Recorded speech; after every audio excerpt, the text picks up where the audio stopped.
So Sirens is a dark comedy mystery thriller series that feels like a cross between The White Lotus and Don't Worry Darling. However, it totally subverts your expectations as you are going into this series thinking that it's going to be a bit like a mystery thriller. However, it ultimately, surprisingly, just plays it so safe and just ultimately feels like a bit of a soap opera. I mean, it's refreshing to an extent and it's really interesting as the term sirens is typically associated with women who use their voices and their charms to lure men towards their death. And I mean, there is a little bit of that explored. For example, Kiki's ability to tap into people's dreams, Simone somewhat having Ethan wrapped around her little finger, and in a very similar way, Devon has got Ray and Morgan chasing after her. However, ultimately, it is more of an exploration into wealth, power, class, self-preservation, and attaining happiness. I mean, the first couple of episodes of this series was so good. I mean, I, for one, was so captivated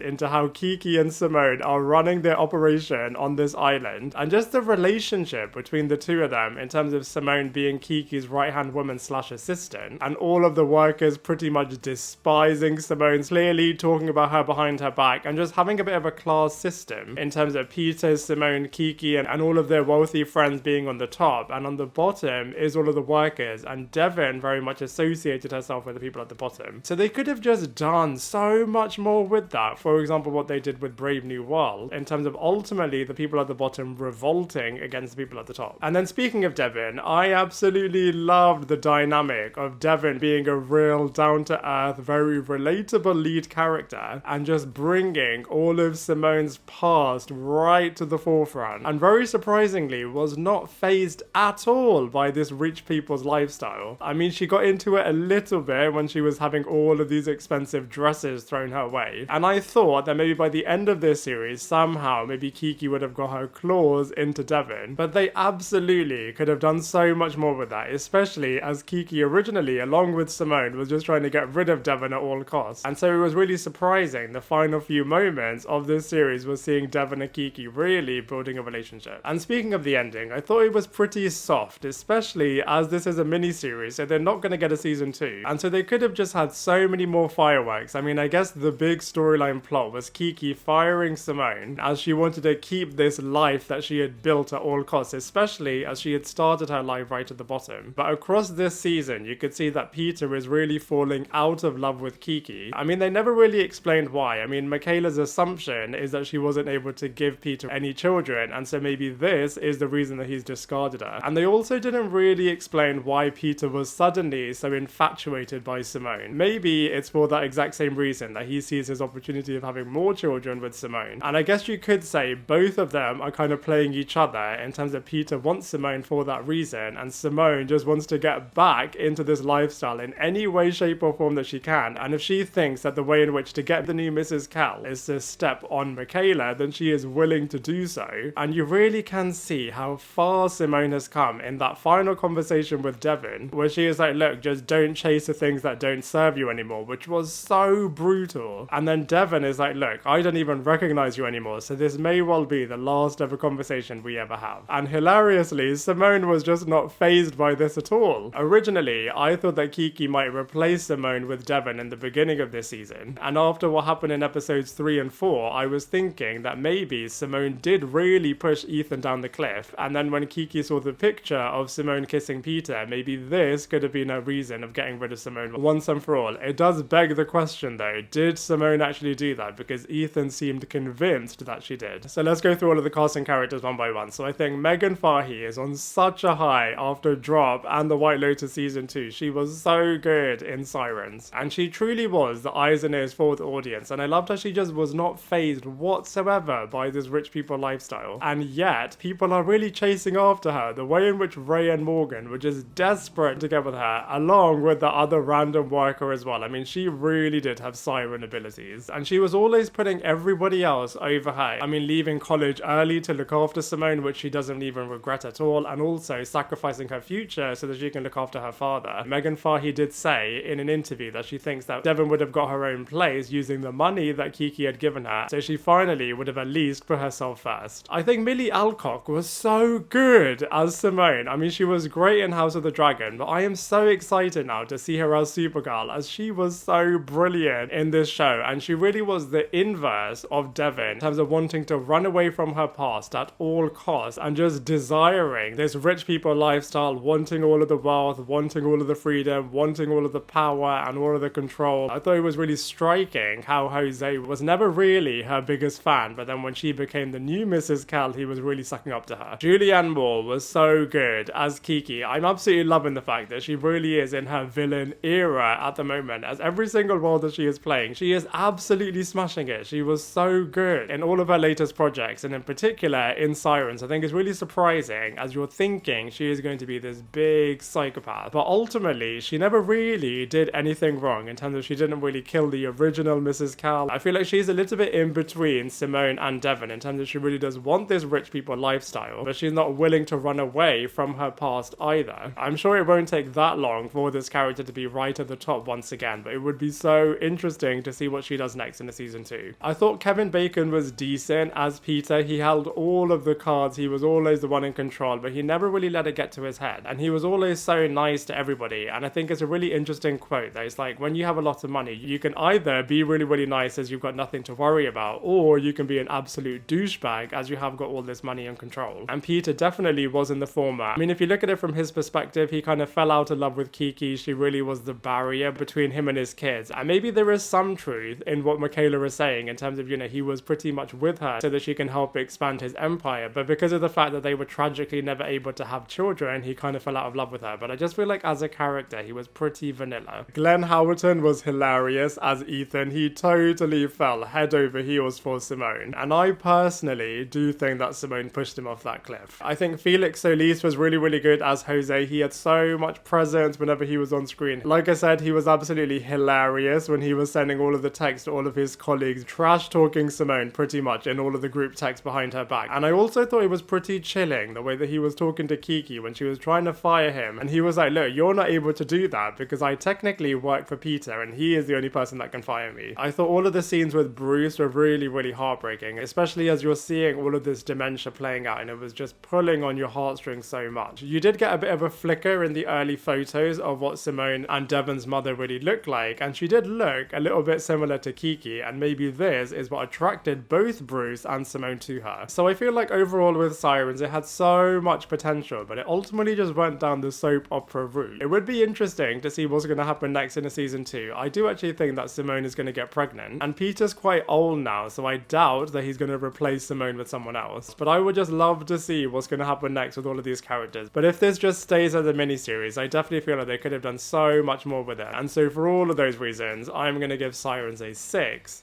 out of 10. Now I'd love to hear from you. What did you think of Sirens? Let me know your thoughts in the comment section below, and I look forward to seeing you in my next video.